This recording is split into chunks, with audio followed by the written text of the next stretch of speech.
Inilah muhasabah dari seorang Hasan Al-Basri. Ini puisi ini sangat terkenal.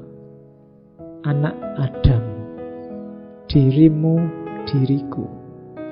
Dirimu hanya satu. Kalau dia selamat, selamatlah engkau. Kalau dia binasa, binasalah engkau. Ini mau menegaskan pada kita, kalian hidup ini hanya sekali dan sekarang saja. Diri juga kamu punya satu, tidak bisa diganti.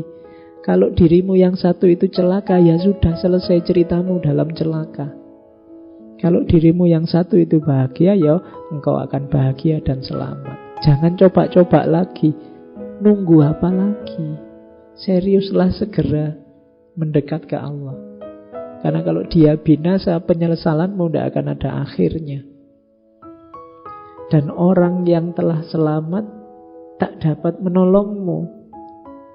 Mungkin kamu mengharapkan tokoh siapa, mungkin kamu mengharapkan orang yang mana yang bisa menyelamatkanmu, yang menurutmu dia selamat. Tapi seandainya dia selamat pun, dia tidak bisa membuatmu selamat. Kalau tidak engkau sendiri yang membuat dirimu selamat. Tiap-tiap nikmat yang bukan surga adalah hina. Dan tiap-tiap bencana yang bukan neraka itu mudah. Jangan mengeluh oleh kesulitan. Selama itu bukan neraka, tidak masalah. Dan jangan tertipu oleh nikmat selain surga. Karena selain itu nikmatnya sementara dan hina. Jadi terus berjalan. Jangan tertipu oleh bencana atau kenikmatan. Kenapa? Hidupmu hanya sekali, dirimu hanya satu, tidak bisa diulang. Kalau kamu tidak lulus ujian, bisa diulang tahun depan, bisa remedi semester pendek. Tapi kalau hidupmu di dunia ini tidak bisa. 90% tangisannya penduduk neraka adalah harapannya untuk kembali lagi ke dunia meskipun hanya 1 hari saja. Tapi sudah tidak bisa. Maka semua nikmat selain surga levelnya masih hina. Dan semua bencana selain neraka itu masih mudah. Maka tetaplah khauf, tetaplah roja pada Allah.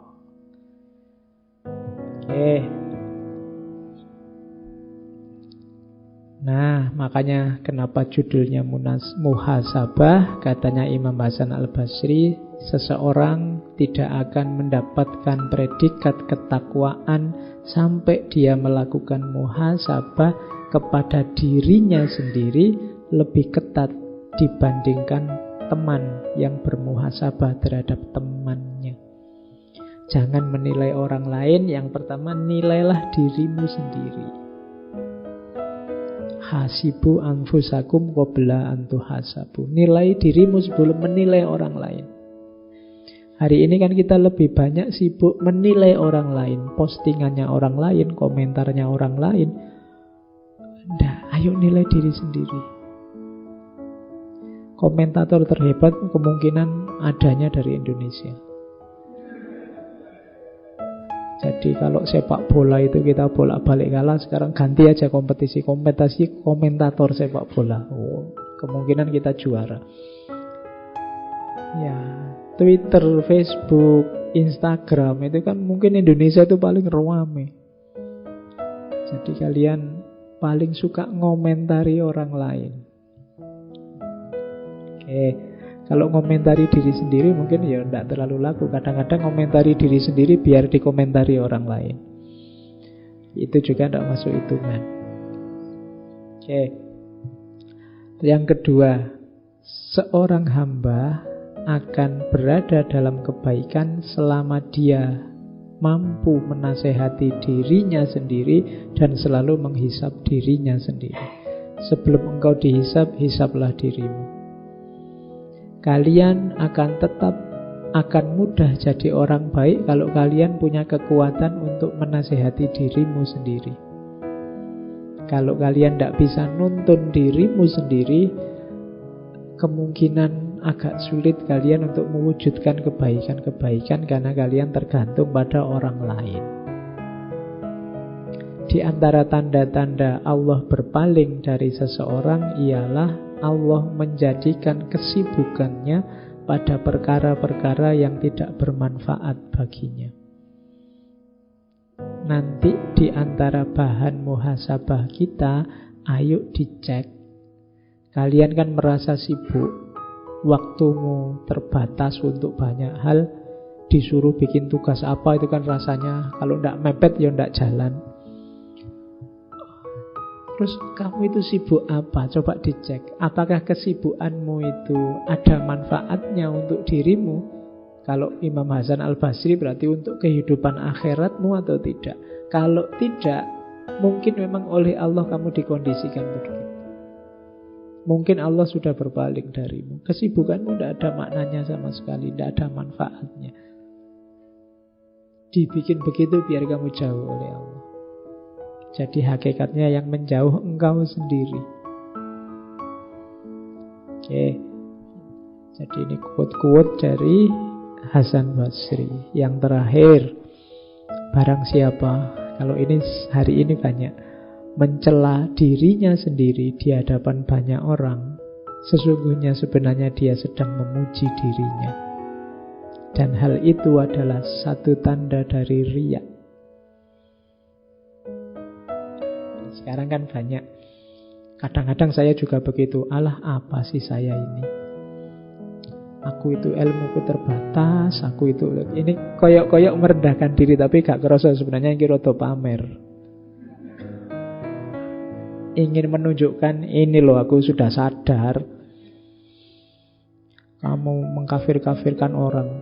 Aku ini sudah kafir, mau apa kamu? Oh, itu kan koyok-koyok wis menunjukkan. Ini kayak sadar, tapi sebenarnya ada pamernya. Katanya Imam Hasan Al-Basri, loh ini bukan saya. Yang semacam itu sebenarnya jenisnya riya. Yang benar gimana Pak? Terus apa ngomong bahwa aku itu pinter gitu? Ya enggak, ya podo salah. Enggak usah menilai dirimu dan dipamer-pamerkanlah. Kamu muhasabah untuk dirimu, untuk meningkatkan kualitas hidupmu. Kalau enggak sangat penting, enggak usah cerita ke orang lain. Ya, kalau tahajud sih saya belum bisa, ya gimana lagi? Kayak merendahkan diri, padahal itu untuk menunjukkan bahwa kamu itu sebenarnya sudah sadar. Jadi hati-hati dengan klaim-klaim. Katanya Hasan Al-Basri, sesungguhnya itu dia sedang memuji dirinya sendiri. Itu sejenis riya juga. Apalagi sombong. Itu riya double. Di teori yang lain kan, yang sombong itu malah bukan riya tapi musyrik. Kenapa? Karena orang sombong itu orang merasa besar, merasa tinggi, merasa lebih. Ini kayak orang syirik, menyekutukan Allah. Dia tidak sadar bahwa segala daya, segala kekuatan, segala ketinggian itu sumbernya dari Allah, bukan dari dirinya. Berarti dia sedang menduakan Allah. Jadi sombong itu sering disebut syirik kecil. Jadi kalau kamu ngomong membesar-besarkan dirimu, itu sombong. Dan itu bukan riya, tapi syirik kecil, musyrik. Nah, mengecil-ngecilkan dirimu biar orang lain menganggap kamu besar, itu baru riya. Sama kayak saya kapan itu pernah mencontohkan, kadang-kadang kita mau sholat tahajud tapi banyak temen, tidak jadi nanti dianggap anak soleh, kapan-kapan aja. Itu sebenarnya juga ibadahmu masih karena manusia, tidak karena Allah.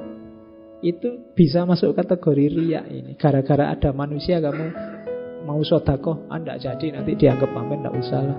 Tulis saja hamba Allah. Masih manusia yang jadi pertimbangan. Emangnya misalnya ditulis namamu, orang kenal siapa kamu? Kan enggak juga. Mungkin kamu aja yang kegeeran. Jadi biasa sajalah. Wong kamu enggak ingin pamer bahwa orang mengenali, ya enggak apa-apa. Wong kamu memang ingin tahajud, ada banyak teman, ya tahajud saja. Bahwa nanti kamu diledek, wah anak soleh nih, ya biar aja. Wong bukan karena mereka kamu sholatnya. Tapi kita sering terjebak di sini. Riya dan musyrik tadi. Oke, terakhir. Wahai manusia, sesungguhnya aku tengah menasehati kalian. Namun bukan berarti aku orang yang terbaik di antara kalian. Bukan pula orang yang paling soleh di antara kalian. Andai kata seorang muslim tidak memberi nasihat kepada saudaranya, kecuali setelah dirinya sempurna, niscaya tidak akan ada pemberi nasihat. Jadi ini ucapannya Imam Hasan Al-Basri juga saya ucapkan juga. Kamu jangan nganggap saya yang terbaik, jangan nganggap wis soleh. Saya ngomong kayak gini bukan berarti Pak Faiz sudah melaksanakan yang di depan semua prek. Tidak juga. Kita sama-sama belajar ya, sama-sama latihan. Jadi ya siapa tahu dari sekian banyak berbusa-busa saya ngomong sejak awal, ada sedikit yang bisa meningkatkan kualitas hidup kita dalam rangka ilaihi roji. Tidak berarti yang ngomong lebih baik daripada yang diomongi. Jadi karena memang kita hidup bersama ini kan bedanya di beda fungsi main kita. Saya mainnya kebetulan hari ini di depan, jadi yang ngomong kalian yang mendengarkan. Tapi urusan siapa menasehati apa, itu sebenarnya nasihat untuk kita semua. Tidak dari saya untuk kalian, tapi untuk kita semua. Makanya kalimat terakhir dari Imam Hasan Al-Basri itu ya memang tidak ada yang sempurna. Kalau nunggu sempurna dulu baru orang ngomong, tidak ada ustadz-ustadz, tidak ada guru-guru. Karena memang tidak ada manusia yang sempurna. Mungkin saya ahli di sini, kalian ahli di yang lain. Nanti ketika temanya ganti, mungkin kalian yang harus maju, saya yang mendengarkan. Itulah hakikat kehidupan manusia. Oke, saya kira itu Imam Hasan Al-Basri. Sebenarnya masih panjang, cuma saya merasa ngomong sebentar ini aja kan rasanya sudah berat sekali. Kamu sejak awal diantemi terus dengan mulai harus menjauh dari dunia, harus zuhud, harus khauf, harus roja. Wah, kamu puyeng terus ini. Rasanya kok masih jauh ya Pak dari situ. Tapi ya sedikit-sedikit kalau bisa kita mulai menuju ke sana. Orang berjalan, atau kalau bahasa sufinya salik, itu ya memang setahap demi setahap dari makom ke makom. Yang penting pastikan saja jalanmu sudah benar. Dari situlah nanti selangkah demi selangkah kita semakin dekat dengan Allah, menuju ilaihi roji'un yang sejati. Oke, saya kira itu untuk malam ini. Minggu depan kita perdalam lagi di imam yang lain, imam sufi yang lain, Imam Abdul Haris Al-Muhasibi. Namanya saja sudah muhasabah. Nah ya, kita lihat nasihat-nasihat dari beliau mumpung akhir tahun. Kurang lebihnya mohon maaf. Wallahul muwafiq, wallahu a'lam bissawab. Wassalamualaikum warahmatullahi wabarakatuh.